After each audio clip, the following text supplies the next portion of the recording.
দুর্নীতিগ্রস্ত একটি দেশ যেখানে দুর্নীতির উপর দুর্নীতি বেড়েই চলেছে।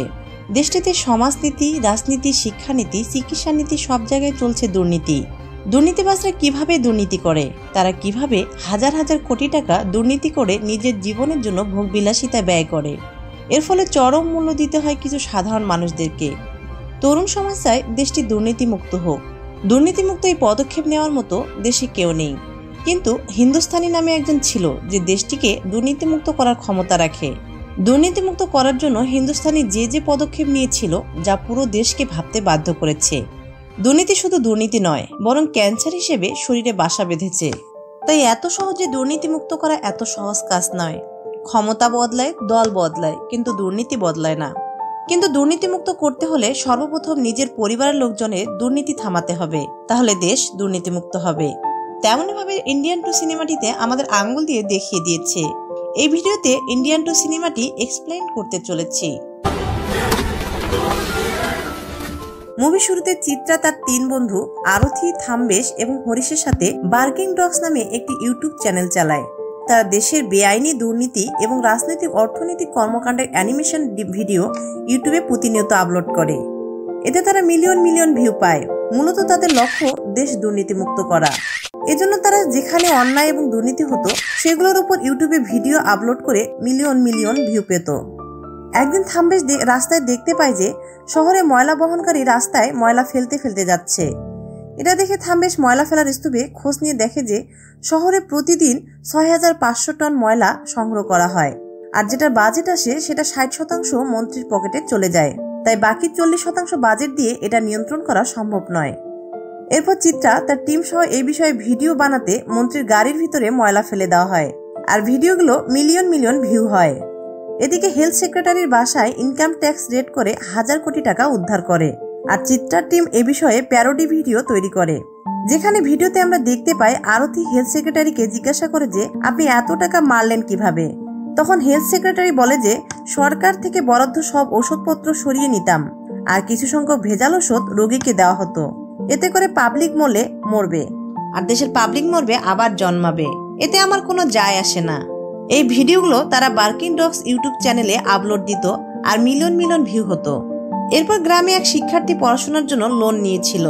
সেই লোন 10 বছরের পরিশোধের এগ্রিমেন্ট ছিল, কিন্তু সময়ের আগে লোনের লোক তাদেরকে মারধর করে লোন পরিশোধ করার কথা বলে এবং তাদেরকে 1 সপ্তাহের সময় দেয়। যদি এই সময় লোন পরিশোধ করতে না পারে তাহলে তাদের বসতবাড়ি সহ জমি জমা নিলামে নিয়ে নিবে এবং তার মা ও বোনের নগ্ন ভিডিও করে ইউটিউবে ছেড়ে দিবে। অন্যদিকে চিত্রা বিশেষ কোন কাজে শিক্ষা অফিসে আসে।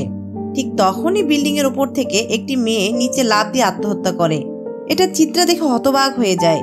তখনই মেয়েটির ভাই সেখানে আসে, তার বোনকে এমন অবস্থা থেকে কাঁদতে থাকে এবং চিত্রাকে তার বোনের হত্যাকারীকে দেখিয়ে দেয়। মেয়েটি সেখানে স্কুলে শিক্ষকতার চাকরির জন্য এসেছিল, কিন্তু শিক্ষা অফিসের কর্মকর্তা চাকরির জন্য মেয়েটির কাছে 8 লক্ষ টাকা ঘুষ দেয়। মেয়েটি ঘুষের অভিযোগ সিবিআই অফিসে জানিয়ে দেয়। এরপর ঘটে অমানবিক কাজ। ওই কর্মকর্তা মেয়েটির সার্টিফিকেটগুলো জাল বানিয়ে ফাঁসিয়ে দেয়। পুলিশ মেয়েটিকে থানায় নিয়ে যাওয়ার জন্য সেই অফিসে আসে, কিন্তু গরিব ঘরের সেই মেধাবী মেয়েটি এমন অভিযোগ সহ্য করতে না পেরে আত্মহত্যা করে। মেয়েটিকে হসপিটালে নিয়ে যাওয়া হয়। এরপর মেয়েটির সাথে ঘটে যাওয়া হুবহু মিল রেখে চিত্রা শিক্ষা অফিসের কর্মকর্তা সেজে তার টিম সহকারে ভিডিও বানায় আর ইউটিউবে আপলোড করে কোটি কোটি ভিউ পায়। এটা দেখে চিত্রা তার টিম মিলে আনন্দ করছিল, কিন্তু তখনই হসপিটাল থেকে চিত্রার কাছে ফোন আসে। চিত্রা জানতে পারে আত্মহত্যা করা মেয়েটি হসপিটালে মারা গিয়েছে। এরপর চিত্রা সবাইকে নিয়ে মেয়েটির লাশ রাস্তায় রেখে বিচারের দাবি স্লোগান দিতে থাকে। পুলিশ সেখানে আসে আর এসব বিক্ষোভ বন্ধ করতে বলে, কিন্তু তরুণ তরুণীরা আরো বেশি বেশি স্লোগান দিতে থাকে। পুলিশ তখন জানতে পারে যে চিত্রা নামের ছেলেটি তার টিম নিয়ে ইউটিউবে বার্কিং ডগস চ্যানেলে এসব ভিডিও আপলোড করে ভাইরাল হয়েছে। পুলিশ তখন চিত্রাকে মারতে থাকে এবং তাকে সহ তার টিমকে পুলিশ গাড়িতে করে থানায় নিয়ে যায়। এরপর আমরা চিত্রার গার্লফ্রেন্ড দিশাকে দেখতে পাই। দিশা তার উকিল নিয়ে চিত্রাদের থানা থেকে জামিন নিয়ে যায়। দিশা চিত্রাকে বোঝায় যে কয়েকদিন বাদে আমরা আমেরিকায় যেয়ে সেটেল হয়ে যাব, কিন্তু তুমি যদি কোনো মামলায় ফেসে যাও তাহলে তুমি সহজে ভিসা পাবে না। আর তোমরা যে মন্ত্রী গাড়িতে ময়লা ফেলার ভিডিও দিয়েছো সেই ভিডিও ইউটিউব থেকে ডিলিট করার জন্য রীতিমতো মন্ত্রী হুমকি দিয়েছে। আর গ্রামের যে ছেলেটা লোন নিয়েছিল সে লোন পরিশোধ করতে না পারায় আত্মহত্যা করেছে। এসব দেখে চিত্রা বলে যে এসব দেখে আমি চুপ করে থাকবো না। আমাদের এই দেশ গণতান্ত্রিক দেশ, এখানে জনগণের মতো কারো ক্ষমতা নেই। এসব প্রতিরোধ করা সম্ভব, কারণ জনগণের কাছে ভোট নামক এক বিশাল অস্ত্র আছে। জনগণ যে কোনো রাজনৈতিক দলকে রাস্তায় নামিয়ে আনতে পারে, জনগণ চাইলে সব পারবে। তখন দিশা বলে যে এতদিন জনগণের ভোট নামক অস্ত্র দিয়ে কেন এই দেশে দুর্নীতি থামাতে পারোনি? আমাদের দেশ ভোট দিয়ে কাউকে পরিবর্তন করা যায়নি। দিশা আরো বলে যে আমাদের দেশে ভোট মানে রাজনৈতিক দল পরিবর্তন করা। সবাই আমরা ফেঁসে গিয়েছি। এই দেশে দল পরিবর্তন হবে, কিন্তু দুর্নীতি ঠেকানো কখনোই সম্ভব নয়। এই বলে দিশা সেখান থেকে চলে যায়। রাতের বেলা চিত্রা তার বন্ধুদের নিয়ে মন খারাপ করে হাঁটতে থাকে, আর দিশার কথাগুলো তার মাথায় ঘুরপাক করে। চিত্রা বলে যে আমরা কি হাত পা গুটে বসে থাকবো? আমরা কি কিছুই করতে পারবো না? ঠিক তখনই চিত্রার মাথায় হিন্দুস্তানি নামের সেনাপতির কথা মনে পড়ে। হিন্দুস্তানি একাই ওই দেশে দুর্নীতিমুক্ত করেছিল। কয়েক বছর আগে হিন্দুস্তানি তার নিজের ছেলে দুর্নীতি দেখে ছেলেকেই মেরে ফেলেছিল। তারপর থেকে আমাদের দেশের পুলিশ হত্যাকারী হিসেবে হিন্দুস্তানিকে গ্রেপ্তার করার জন্য অনেক চেষ্টা করেছিল, কিন্তু বর্তমানে হিন্দুস্তানি কোন দেশে আছে কেউ জানে না। তিনি জীবিত আছেন কিনা মারা গেছেন কারো জানা নেই। বেঁচে থাকলে ওনাকে ভারতে ফেরাতে হবে। এরপর চিত্রা ও তার টিম মিলে সোশ্যাল মিডিয়া হ্যাশট্যাগ দিয়ে কামব্যাক ইন্ডিয়া দিয়ে পোস্ট করে, আর সাথে অনৈতিক এবং দুর্নীতির ছবি সহ পোস্ট করে। কয়েকদিনের মধ্যে চিত্রাদের ভোক্তারাও হ্যাশট্যাগ দিয়ে কামব্যাক টু ইন্ডিয়া লিখে সোশ্যাল মিডিয়ায় পোস্ট করতেই থাকে। একসময় পোস্টটি ব্যাপক ভাইরাল হয় এবং পোস্টটি ট্রেন্ডিং এ চলে আসে। এরপর দেশের বাইরে থাকা নীলেশ পোস্ট দেখে চিত্রাকে ফোন করে জানায় যে সেই হিন্দুস্তানিকে একটা মুদির দোকানে দেখতে পেয়েছে। এদিকে অমিত আগরওয়াল মেয়েদের সাথে পার্টি করছে। অমিত আগরওয়াল বিভিন্ন দেশে মোটা অঙ্কের টাকা ব্যাংক থেকে লোন নিয়ে বিভিন্ন ধরনের ব্যবসা করে, এমনটা সে ভারতেও করেছে। কিছুদিন পর ভারতে ব্যবসার লোকসান দেখিয়ে ব্যবসা বন্ধ করে দেয়। এ কারণে ভারতের সাধারণ শিক্ষার্থীদের অনেক ক্ষতি হয়ে যায় এবং কেউ সহ্য না করে আত্মহত্যার পথ বেছে নেয়। আর সেখানে ইন্ডিয়ান এসে তাকে হিপনোটাইজ করে ফেলে, পরে তাকে ইন্ডিয়ান মেরে ফেলে। এরপর ভারতের FBI এবং CBI জানতে পারে যে বড় ব্যবসায়ী অমিতকে ইন্ডিয়ান মেরে ফেলেছে। সে একজন সেনাপতি, সে ফ্রিডম ফাইটার, সে 1996 সালে দেশ থেকে পালিয়ে গিয়েছে, সে মোস্ট ওয়ান্টেড ক্রিমিনাল। এদিকে নীলেশ মুদির দোকানের CCTVতে চেক করে সেই সেনাপতিকে দেখতে পায় এবং সেনাপতির লোকেশন জানতে পেরে দেখা করতে যায়। নীলেশ সেনাপতিকে বলে যে আপনাকে ইন্ডিয়ায় ফেরত যেতে হবে। সবাই আপনাকে ইন্ডিয়ায় ফেরত যাওয়ার জন্য সোশ্যাল মিডিয়া হ্যাশট্যাগ দিয়ে কামব্যাক টু ইন্ডিয়া লিখে পোস্ট করছে।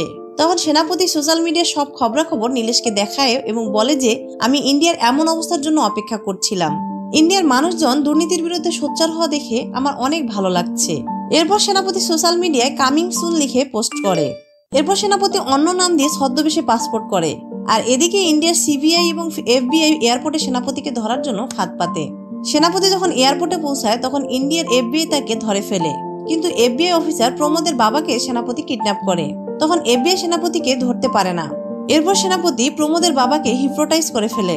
সেনাপতি সুভাষিস বোসের মূর্তির সামনে সেলফি তুলে সোশ্যাল মিডিয়ায় পোস্ট করে এবং লিখে আগামীকাল ফেসবুকে সন্ধ্যা 7টায় লাইভে আসবে। এরপর সন্ধ্যা 7টায় সেনাপতি ফেসবুকে লাইভে আসে এবং বলে যে ইন্ডিয়ার সব যুবক যুবতীদের সাথে আলোচনা করতে চায়, যারা এদেশকে বদলে দিতে মূল ভূমিকা পালন করবে। সেনাপতি বলে দেশের রাজনীতিবিদ থেকে শুরু করে সরকারি কর্মকর্তা সহ সবাই দুর্নীতি করছে, যে যার মতো করে ঘুষ নিচ্ছে। এরা 10 টাকা 20 টাকা 1000 টাকা করে হাজার হাজার কোটি টাকা লুটপাট করছে। এরা আইনকে বিন্দুমাত্র শ্রদ্ধা করে না। এরা দেশটাকে দিন দিন খারাপ পরিস্থিতিতে নিয়ে যাচ্ছে, আর দেশের সাধারণ মানুষদের অবস্থা আরো খারাপ হতে চলেছে। অনেক সাধারণ মানুষদের জীবন বলি দিতে হচ্ছে। সেনাপতি দেশের রাজনীতিবিদ, ব্যবসায়ী, সরকারি লোকদের হুমকি দেয়। দেশে কতজন আছে যারা আইন মানে? সেনাপতি তার ছেলেকেই দুর্নীতির কারণে 1996 সালে খুন করেছিল। এজন্য সেনাপতি বলে যে সর্বপ্রথম আমাদের নিজের ঘরকে দুর্নীতিমুক্ত করতে হবে, তাহলে পুরো দেশ ঠিক হয়ে যাবে। সেনাপতি দেশে ফেরত আসাতে সবাই মনে করেছিল এবার দেশ দুর্নীতিমুক্ত হবে, কিন্তু লাইভে এসব শোনার পর সবাই মনে করছে সেনাপতি ঘরে ঘরে আগুন জ্বালাতে যাচ্ছে। এরপর সেনাপতি যুবক যুবতীদের উদ্দেশ্যে বলে যে তোমরা ঘুষের টাকায় খাবার খাবে না, ফ্রিতে দিলেও খাবে না, ঘুষের টাকায় কাপড় কিনবে না। তোমার বাড়ির কেউ দুর্নীতি করলে তাদেরকে আইনের হাতে তুলে দাও, কোনো অপরাধীকে ছাড় দিবে না। আর এটাকেই বলে জিরো টলারেন্স। আর আমি ইতিমধ্যে কাজ করা শুরু করে দিয়েছি। আমি অমিত গ্রুপের অমিত আগরওয়ালকে ফিনিশ করে দিয়েছি।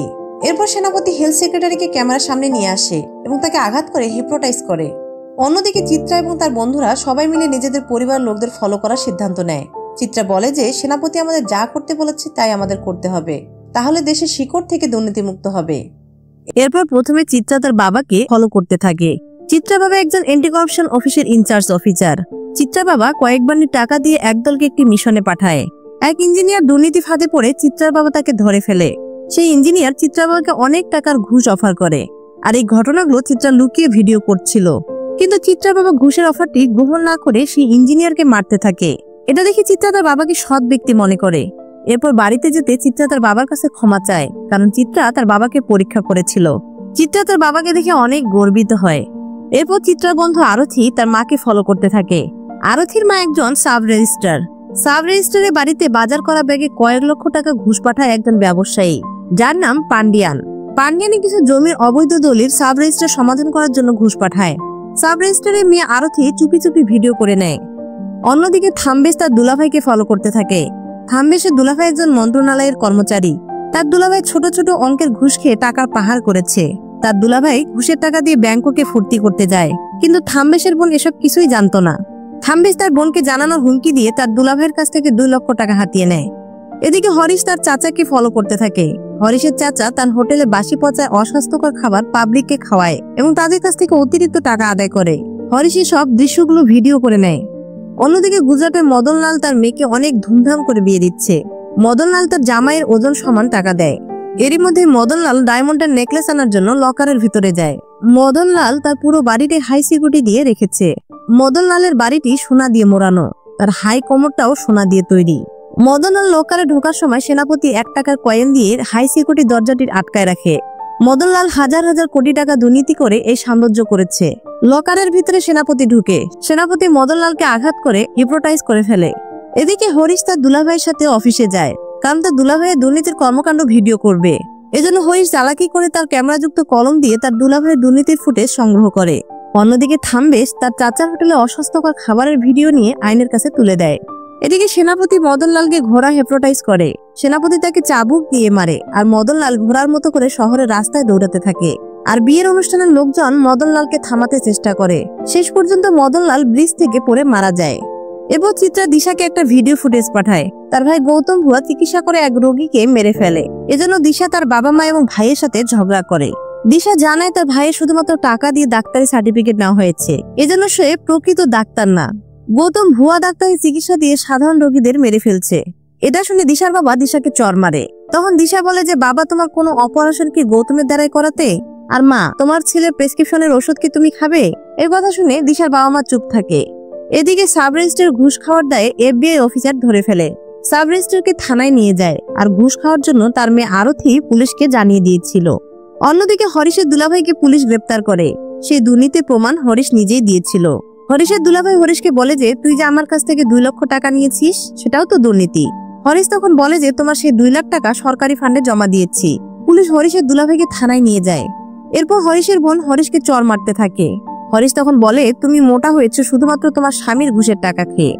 হরিশ বাসা থেকে চলে যাওয়ার আগে তার দুলাভাইকে বলে যে, দুলাভাই, তোমাদের তো কোনো সন্তান নেই, তবে জেল থেকে ভালো মানুষ হয়ে এসো, আমি তোমাকে বাবার মতো সারা জীবন সম্মান করব। এদিকে থাম্বেশের চাচার হোটেল দিয়ে সিঙ্গালা করে দেওয়া হয় এবং ভেজাল খাবার বিক্রির জন্য জরিমানা এবং জেল দেওয়া হয়। অন্যদিকে পাবলিক সার্ভিস কমিশন আওতাভুক্ত সরকারি চাকরির জন্য দেশের লক্ষ লক্ষ শিক্ষার্থী অনেক কষ্ট করে যাচ্ছে। শুধুমাত্র একটি সরকারি চাকরির জন্য লাখ লাখ চাকরি প্রত্যাশীরা প্রহর গুনছে, আর পরীক্ষা ফি বাবদ প্রতি বছর শত শত কোটি টাকা সরকারকে দিচ্ছে। কিন্তু পাবলিক সার্ভিস কমিশন মোটা অঙ্কের ঘুষ নিয়ে হাজার হাজার মেধাবীদের প্রতিনিয়ত খুন করছে। এজন্য দুর্নীতি বন্ধের জন্য পাবলিক সার্ভিস কমিশন প্রেসিডেন্টকে সেনাপতি খুন করে ফেলে। দেশের প্রতিটি সেক্টরে দুর্নীতিবাজদের গ্রেপ্তার করা হচ্ছিল, আর সেগুলোর এভিডেন্স দেশের যুবক যুবতীরাই দিচ্ছিল। এরপর চিত্রার বাবাকেও পুলিশ গ্রেপ্তার করতে এসেছে। চিত্রার বাবা চোরের উপর বাটপারি করেছে, আর সেই এভিডেন্স চিত্রা নিজেই দিয়েছে। আমাদের দেখানো হয় সাব রেজিস্ট্রারের স্বামী চিত্রার বাবার আসল রূপ চিত্রার কাছে প্রকাশ করে। সাব রেজিস্ট্রারের স্বামী বলে যে, হেলথ সেক্রেটারি সকালে গ্রেপ্তার হয়ে কিভাবে বিকালে ছাড়া পায়। চিত্রার বাবা হেলথ সেক্রেটারির কাছে মোটা অঙ্কের টাকা ঘুষ খেয়ে মিথ্যা রিপোর্ট বানিয়ে হেলথ সেক্রেটারিকে ছাড়ানোর জন্য সাহায্য করে। সাব রেজিস্ট্রারের স্বামী আরো বলে, সুনিতার আত্মহত্যার মূল কারণ চিত্রার বাবা। আমরা গল্পের শুরুর দিকে একটা মেয়েকে আত্মহত্যা করতে দেখি। চিত্রা সুনিতার পরিবারের কাছে সব সত্য জানতে পারে। সুনিতার সব সার্টিফিকেট চিত্রার বাবা নকল প্রমাণিত করে। তার বিনিময়ে শিক্ষা অফিসে অনেক টাকা ঘুষ নেয়। সুনিতা এসব সহ্য করতে না পারে আত্মহত্যা করে। এরপর চিত্রার বাবাকে পুলিশ নিয়ে যায়, আর চিত্রার মা চিত্রাকে বাসা থেকে বের করে দেয়। এইসব নিউজ টিভিতে প্রচার হচ্ছিল, আর চিত্রা এবং তার 3 বন্ধু আরথি, থাম্বেশ এবং হরিশ দেখছিল। সেনাপতি চিত্রাদের ভিডিও বার্তায় জানায় যে, এখন থেকে তোমাদেরকে ইন্ডিয়ান বলে ডাকা হবে। সেনাপতি তাদেরকে একটা স্যালুট দেন এবং বলেন যে, তোমরা মিশনের প্রথম স্তর পার করেছো, আমি তোমাদের সাথে আগামীকাল দেখা করব। পরের দিন সেনাপতির সাথে দেখা করার জন্য সবাই আনন্দের প্রস্তুতি নিচ্ছিল। এরই মধ্যে দিশা এসে চিত্রাকে জানায় তার মা হঠাৎ মারা গিয়েছে। চিত্রার মা এসব সহ্য করতে না পেরে হার্ট অ্যাটাক করে মারা যায়। এরপর চিত্রা তার মাকে দেখতে যায়, কিন্তু কেউ তাকে দেখতে দেয় না। চিত্রার বাবা সেখানে আসে আর চিত্রা জুতা দিয়ে মারে। চিত্রাকে তার মায়ের শেষ কৃতকাজ করতে দেয় না। চিত্রার বাবা শেষ কৃতকাজ করে। এরপর সেনাপতি চিত্রাকে সান্ত্বনা দিতে গেলে চিত্রা বলে যে সেনাপতি তার জীবনকে শেষ করে দিয়েছে। সবাই চিত্রাকে ঘর শত্রু এবং আতঙ্কবাদী বলে দেখছে। চিত্রা তার মাকে শেষ দেখা দেখতে পায়নি। চিত্রা বলে সেনাপতি সবার ব্রেন ওয়াশ করে দিয়েছে আর আমাকে অনাথ বানিয়েছে। চিত্রা সেনাপতিকে দেশ থেকে চলে যেতে বলে। চিত্রা এবার সোশ্যাল মিডিয়া হ্যাশট্যাগ দিয়ে গো ব্যাক ইন্ডিয়ান লিখে পোস্ট করে। যারা এই আন্দোলনে ছিল সবাই গো ব্যাক ইন্ডিয়ান লিখে সেনাপতিকে দেশ থেকে চলে যেতে বলে। এরপর সেনাপতিকে FBI এবং CBI ধরতে আসে, কিন্তু সেনাপতি সেখান থেকে পালিয়ে যায়। এখন সেনাপতির বিরোধীরাও সোশ্যাল মিডিয়া পোস্ট করেছে, যেখানে সেনাপতিকে পাবে সেখানেই ধরিয়ে দিবে। তারপর সুযোগ সন্ধানীরা সেনাপতির প্রতি মিথ্যা প্রচার টিভি নিউজগুলোতে প্রচার করতে বাধ্য করে যে সেনাপতির কারণে সুনিতা এবং চিত্রা মা মারা গিয়েছে। একটা সময় সেনাপতিকে সবাই তাড়া করতে থাকে এবং সেনাপতির উপর ইট পাটকেল ছুঁড়ে মারে। এরই মধ্যে CBI সেনাপতিকে রক্ষা করে এবং পাবলিক সবাই বলে ওঠে গো ব্যাক ইন্ডিয়ান, আপনি দেশ ছেড়ে চলে যান। CBI সেনাপতিকে নিয়ে যাওয়ার সময় সেনাপতি চালাকির সাথে CBI কে হিপনোটাইজ করে। CBI অফিসারকে হসপিটালে নিয়ে যাওয়া হয় এবং ডাক্তার বলেন যে আগামী 3 ঘন্টার মধ্যে যদি CBI কে হিপনোটাইজ থেকে ছাড়ানো না যায় তাহলে সে মারা যাবে। তবে এটা আমরা পারবো না, একমাত্র সেনাপতি সেটা পারবে। এরপর CBI কে বাঁচানোর জন্য দেশের সরকার বাধ্য হয়ে সেনাপতিকে ছেড়ে দেয়। সেনাপতি CBI অফিসারকে নিয়ে অ্যাম্বুলেন্সে যেতে থাকে। সেনাপতি যেন তাকে হিপনোটাইজ থেকে মুক্ত করে। আর এখানেই ইন্ডিয়ান পার্ট 2 মুভিটি শেষ হয় এবং আমাদের ইন্ডিয়ান পার্ট 3 দেখানো হয়। আশা করা যাচ্ছে 2025 সালে ইন্ডিয়ান পার্ট 3 আসবে। সবার জন্য শুভকামনা, ভালো থাকবেন, ধন্যবাদ।